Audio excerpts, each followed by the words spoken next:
Buckle up, everybody, because today we are hitting the gas and taking a deep dive into the supercars you can expect to see hitting the streets in 2025.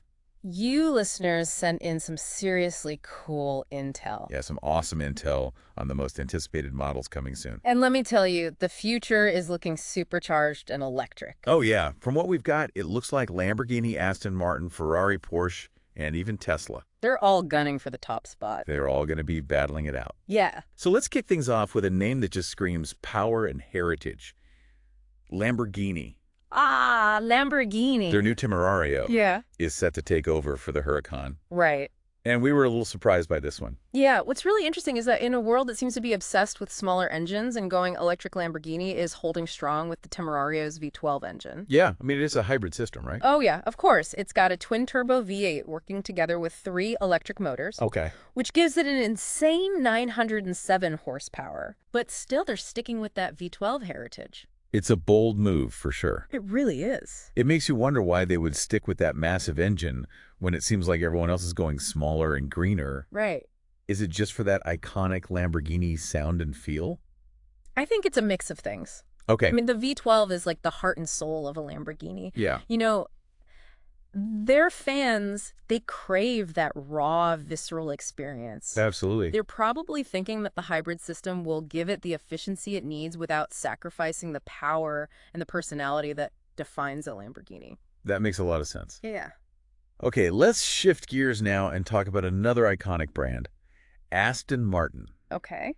This time it's the Valhalla. The Valhalla. And this one is a real game changer. Oh, absolutely. Because it's Aston Martin's first ever mid-engine supercar. That's a big deal. It's a huge deal. Yeah, putting the engine in the middle totally changes the car's handling. Okay. It's all about balance, Yeah. you see. By centering the weight, you get much sharper, turns more stability, and a way more agile feel overall. So you're basically turning it into like a cheetah on wheels. Exactly. Like, imagine a figure skater pulling their arms in to spin faster. It's the same concept. Gotcha. Okay. And we're not talking about just any mid-engine car here. No.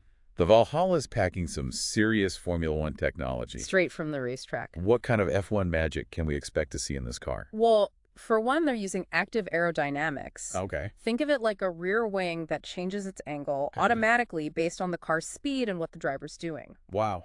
This gives it the best possible downforce for grip in those corners and then minimizes drag when you're on the straights, just like in an F1 car. So it's basically race car performance, but you can take it out on a regular road. Exactly. Very cool. Yeah. Now let's stick with this high-performance hybrid theme for a minute. Okay. And talk about the Ferrari SF90 VS. Ah, yes, the Versione Speciale. This is where Ferrari takes their already incredible SF90 Stradale Right. and turns it up a notch, specifically for the track. Exactly. So we're talking about a lighter car, better aerodynamics, and maybe even more power. They're going all out. So it's basically like a race car that you can legally drive on the streets. That's the best of both worlds. It really is. Yeah.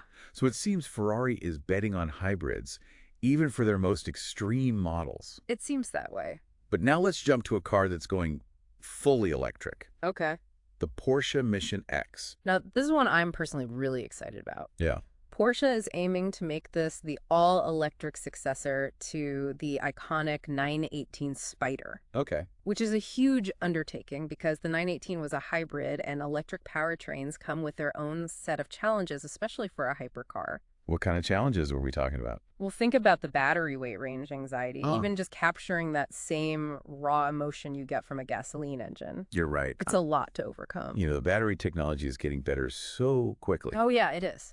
But to pack enough power for that kind of performance and still have a decent range all in a lightweight car, that's a tough one. That's a huge challenge. And then there's the sound or lack thereof. Right. Can an electric car really have the soul of a Porsche supercar? That's the big question. That's the question. Yeah. That's what the Mission X is trying to answer. Exactly. It's a bold move. Very bold. It really shows how seriously the industry is taking electric performance. For sure.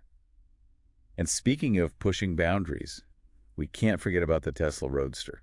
Oh, yeah. They're always doing things their own way. They really are. So what do they got in store for us? Well, the Roadster is Tesla's attempt to redefine what an electric supercar can be.